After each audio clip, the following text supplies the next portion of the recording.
Class इस back video में हमने एक्सरसाइज 14.3 क्वेश्चन नंबर सेकंड तक क्लियर किए थे। नेक्स्ट क्वेश्चन स्टार्ट करेंगे एक्सरसाइज 14.3 क्वेश्चन नंबर 3। तो क्वेश्चन नंबर 3 में आप चेक करेंगे if a figure has two or more line of symmetry should it have rotational symmetry or order more than one.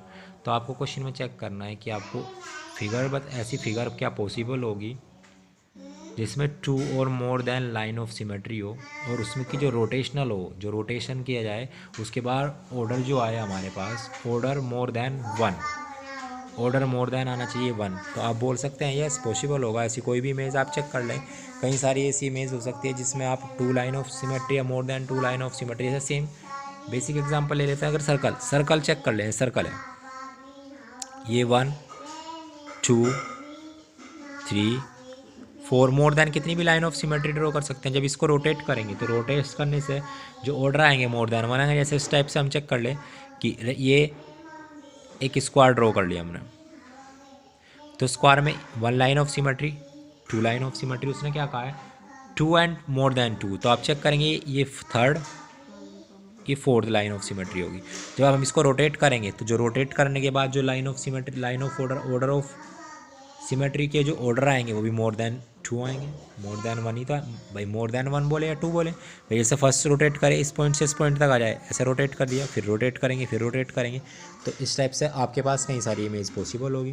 तो उसने एग्जांपल देने के लिए नहीं बताया था, उसने आपको सिंपली चेक करना था। तो आप लिख लेंगे डायरेक्ट यस लिख देंगे, वहीं पर लेफ्ट कर देंगे क्वेश्चन को। तो उसके बाद नेक्स्ट चेक करेंगे fourth question fill in blanks. तो आपको फिल इन ब्लैंक्स चेक करने हैं। फर्स्ट में क्या आया, शेप दी है स्क्वायर, फिर लिखा है सेंटर ऑफ, और सेकंड में लिखा है ऑर्डर ऑफ और एंगल ऑफ। तो आपको सेंटर चेक करना है। तो जैसे फर्स्ट में चेक करेंगे स्क्वायर के लिए, तो स्क्वायर के लिए जो सेंटर होगा, सेंटर क्या होगा, इंटरसेक्टिंग पॉइंट होगा ऑफ अ डायगोनल्स। तो सेम यहाँ पे आप लिखेंगे डायगोनल्स का इंटरसेक्टिंग पॉइंट। तो ये तो आप सेल्फ लिख लेंगे, सेंटर में तो कोई प्रॉब्लम नहीं आएगी। तो मैं इमेज के थ्रू बता दूँ, जैसे सेम आपने एक स्क्वायर बना लिया इस टाइप से। तो स्क्वायर का सेंटर A1,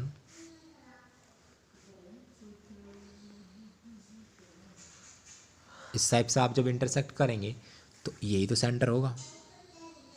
तो सेंटर क्या है, इंटरसेक्टिंग पॉइंट है जहाँ पे डायगोनल क्या कर रहे हैं, इंटरसेक्ट करेंगे भाई। ये इसके क्या है, डायगोनल्स है। तो यहाँ पे लिख देंगे intersecting point of diagonals, centre वाली पॉइंट में centre of.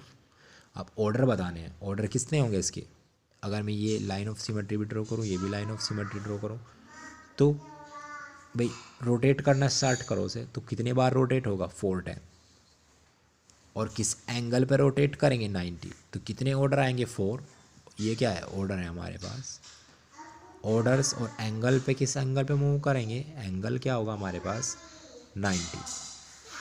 Most of the cases में जो रोटेट करेंगे वो 90 या 180 या 60 भी यूज़ हो सकता है, but most of the cases में 90, 180 और 60 यही एंगल्स यूज़ होंगे।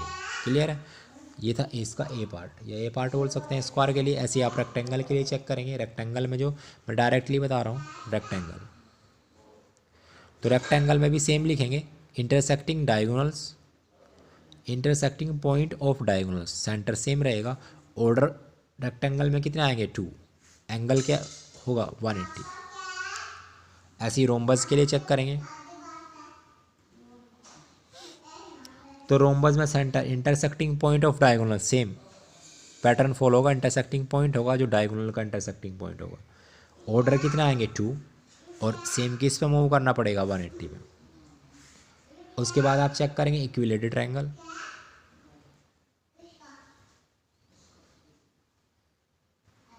Triangle same. यहाँ पे भी आप जब लाइन ऑफ सिमेट्री चेक करेंगे, मीन्स ऑर्डर चेक करेंगे, तो यहाँ पे ऑर्डर कितना आएंगे, 3।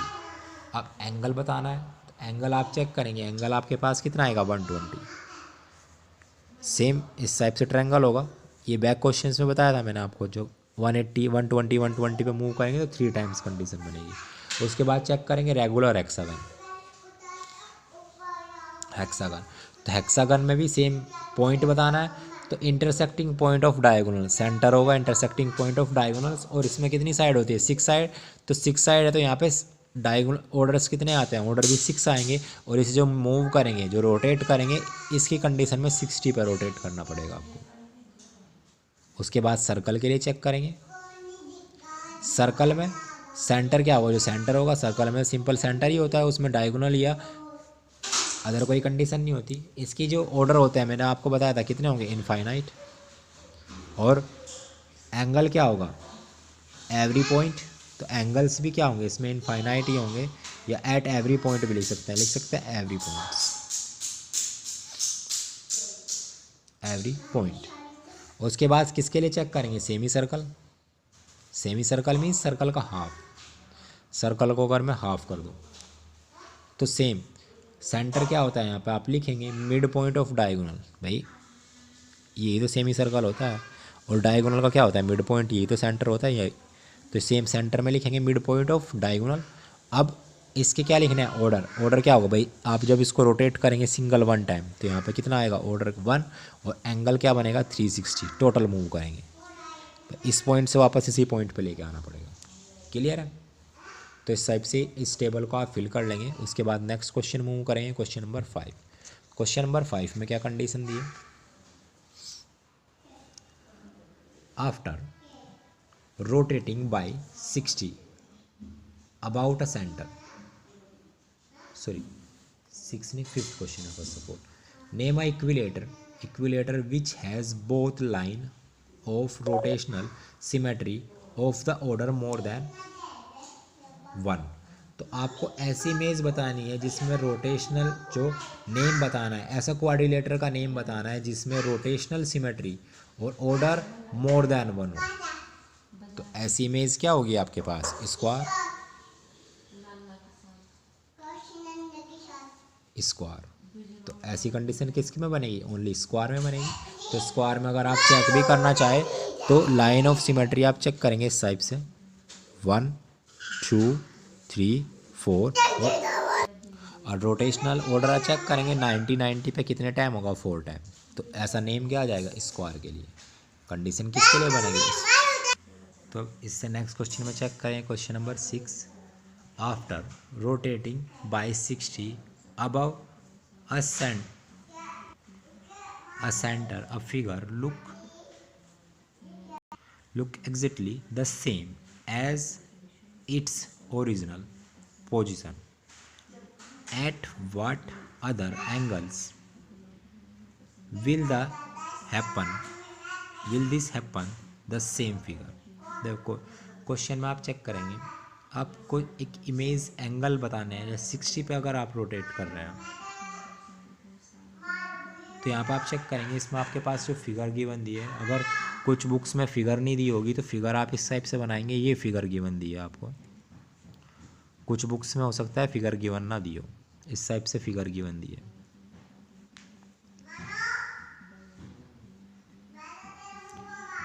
सॉरी ऐसे बना ले इसको।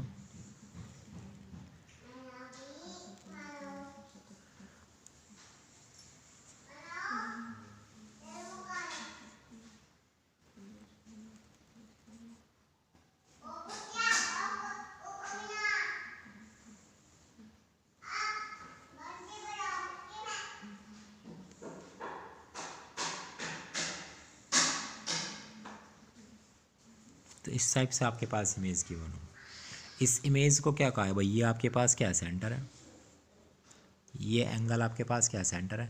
परफेक्ट इमेज नहीं बनी, जब स्केल से आप बनाओगे तो इस टाइप से आपके पास इमेज गिवन दी है। कुछ बुक्स में गिवन नहीं दी होगी तो इस टाइप से आप इमेज बना लेंगे। अब उसने क्या कहा, जब इस इमेज को 60 एंगल पर हम रोटेट कर रहे हैं, 60 एंगल पर हम इसको रोटेट कर रहे हैं, तो रोटेट कर रहे हैं तो जो ये इमेज है वो अपनी सेम इमेज में है, उसमें कोई डिफरेंस नहीं दिखाई देगा। ऐसे सेम इस पॉइंट से यहाँ पे आ जाएगा, ये मूव हो जाएगा 60 इस टाइप से। भाई अगर मैं यहाँ पे एक पॉइंट डोनेट करूँ P, तो ये P यहाँ पे आ जाएगा, फिर यहाँ से फिर से मूव करेंगे 60, फिर यहाँ पे चला जाएगा 60, फिर यहाँ मूव करेंगे यहाँ आ जाएगा, फिर यहाँ पे आ जाएगा, फिर यहाँ पे आ जाएगा। तो इस टाइप से ये मूव हो रहा है। तो कितनी पोजीशन आएगी, 1 2 3 4 5 6 टाइम रोटेट होगा। अब हमें अदर्स एंगल बताना है 60 से अदर जो एंगल्स होंगे, हमें 60 वाली कंडीशन मूव करके दिखानी। तो 60 से अदर क्या क्या एंगल पे हम रोटेट करेंगे, 120, इमेज सेम रहनी चाहिए, 180, 240, 300 और 360। तो सेम अब इस इन एंगल्स पे अलग अलग से रोटेट कर लेंगे। 120 पे जब आप इसको रोटेट करेंगे तो कितने टाइम रोटेट होगा? इस 60 60 120 मीन्स वन कंडीशन, 1 2 और 3। तो इसका 120 पे कितने टाइम रोटेट होगा? 3। ओनली इमेज बनानी है आपको 3 टाइम रोटेट कर 180 पे आप रोटेट करेंगे, कितने टाइम रोटेट होगा? 1 एंड 2 टाइम। और ये बिटवीन वाले एंगल भले ही आप रहने दें, 3 एंगल्स बना लें। 360 पे कितनी कंडीशन आएगी? Only 1 condition. तो ऐसे मोर देन एंगल्स बना लेंगे, 120, 180 और 360। 240 और 300 के लिए छोड़ भी दें, डजन मैटर। क्लियर है? तो उस टाइप से 120 पे कितने टाइम रोटेट होगा? 3 टाइम, 180 पे 2 टाइम और 360 पे 1 टाइम। तो इस टाइप से आप रोटेट करके इमेज बना लेंगे। क्लियर है? उसके बाद नेक्स्ट क्वेश्चन चेक करेंगे, क्वेश्चन नंबर 7। क्वेश्चन नंबर 7 में क्या कंडीशन दी है? Can we have a rotational symmetry of the order more than 1 whose angle of rotation is. अब एंगल रोटेशन कितना दिया है? फर्स्ट पार्ट में 45, सेकंड में चेक करेंगे 70। तो 45 तो पॉसिबल हो सकता है, आपने चेक किया 45 पे मूव करते हैं तो 45 तो पॉसिबल होगा। तो सेम आप यहाँ पे लिखेंगे, इफ़ द एंगल रोटेशन या इट इज़ अ पॉसिबल। तो फर्स्ट वाला कंडीशन तो क्या होगा? It is possible, it is a possible angle, it is possible. और सेकंड वाली कंडीशन क्या हो जाएगी? It is not possible, it is not possible. क्योंकि इस एंगल को भाई 70 एंगल कितनी बार रोटेट करेंगे आप? 70 पॉसिबल नहीं होगा, 45 पॉसिबल हो जाएगा। अगर रोटेशन भी चेक करेंगे तो 45 में आप जब रोटेशन चेक करेंगे 8 कंडीशन, 8 बार रोटेट होगा। इस कंडीशन में 8 वैल्यू आएगी, बट इस कंडीशन में कोई वैल्यू नहीं आएगी। ऐसी कोई इमेज नहीं होती जिसमें 70 टाइम पर रोटेट करें। क्योंकि 360, अब देखो अगर वैल्यू ही निकाल रहे हैं, वैल्यू कैसे निकाल रहे हैं भाई? हमें पता है टोटल जो रोटेशन होता है वो 360, सेंटर पे जो एंगल बनता है वो टोटल एंगल कितना बनेगा? 360 तो बनेगा। अब 360 को अगर मैं किससे 45 से डिवाइड करूँ तो ये डिवाइड हो जाएगा, कंप्लीटली डिवाइड हो जाएगा। बट अगर 360 को हम 70 से डिवाइड करेंगे तो डिवाइड नहीं होगा, नंबर क्या होगा? नॉट पॉसिबल, परफेक्टली डिवाइड नहीं होगा, वैल्यू डेसिमल में आएगी। तो इस वजह से ये कंडीशन क्या होगी? Not possible. रीज़न समझ में आ गया ना भाई? 360 को 45 की फॉर्म में लिख सकते हैं ब्रेक कर कर, क्योंकि 45 360 डिवाइड हो जाएगा, कंप्लीटली डिवाइड हो जाएगा। बट 70 से 360 डिवाइड नहीं होगा, तो ये इसका रीज़न है। तो इस टाइप से यहाँ पर आप लिखेंगे क्या condition? Symmetry of order is not be possible, या it is not be possible because 360 is not completely divide 70, not divide 70। या इतना भी लिखना चाहिए, इट इज़ नॉट पॉसिबल, वो भी आपके पास राइट होगा। बट ये आपको याद होना चाहिए कि 360 से 70 डिवाइड नहीं हो रहा है, इस वजह से ये वैल्यू रोटेट नहीं होगी, पॉसिबल नहीं होगी। क्लियर है? तो इस टाइप से क्वेश्चन कंप्लीट हो जाएंगे। आज ये चैप्टर कंप्लीट होता है, आज यहीं तक रखते हैं। मिलते हैं नेक्स्ट वीडियो में नेक्स्ट चैप्टर के साथ। तब तक के लिए बाय बाय।